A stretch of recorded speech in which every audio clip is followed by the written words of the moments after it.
Hey guys, it's Claudine Andrews with eXp Realty here for Real Talk with industry experts. Scott Simpson and myself, we're going to talk about loan estimates, but some of you asked about something else, Hmm. more of the elephant in the room.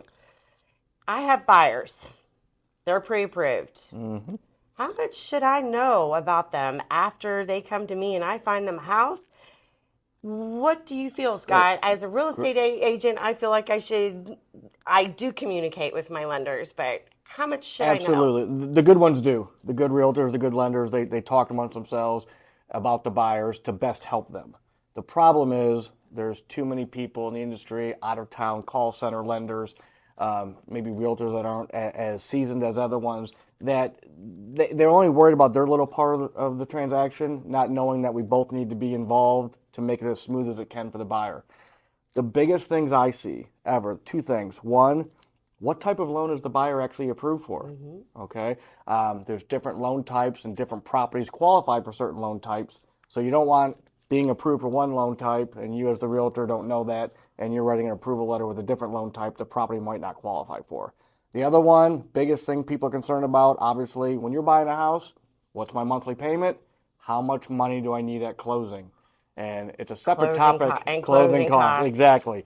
The amount of money you need at closing is not just your 5% down or your 3% down or whatever you're doing. There are closing costs and you have to pay insurance a year in advance. There's other items.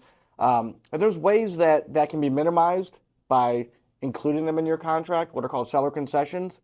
But if I know that's needed for the loan, but I didn't tell you, or the buyer didn't relay to you what's going on, and there's a Right. breakdown in communication, it's a major problem because it's happened at times where all of a sudden myself and the buyer thought we had an agreement. There was no communication with the agent for whatever reason, and all of a sudden the contract's delivered.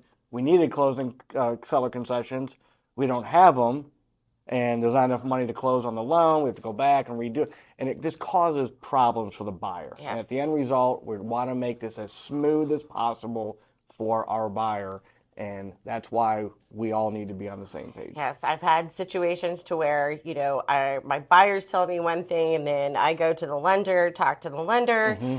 and they're like, no bueno, that's not going Yeah. to work. And it's pertinent to be open and Yes. honest with both your real estate agent as well as your mortgage broker Yep. to get the best deal and to make sure that when you're buying that home that that deal Yeah. seals. Because at the end of the day, facts are what they are, dollars are what they are, and the buyer's alone is a certain thing, price of the house, seller concessions, all these things need to match up. And you can't get halfway through the transaction and say, oh, I forgot to tell you this. And it causes a problem with everything else. We've seen that happen too many times over the years. As So, well as don't buy a card, yeah, don't put heavy yeah, items on your credit right card. before closing, right? Yeah, because guess what, folks? They still check that right before you Absolutely, close. absolutely, So you do any of that, you might not be getting that home, correct? absolutely. All right. Well, this is Claudine Andrews and Scott Simpson. Real talk with industry experts. We'll see you next time. Thanks for listening.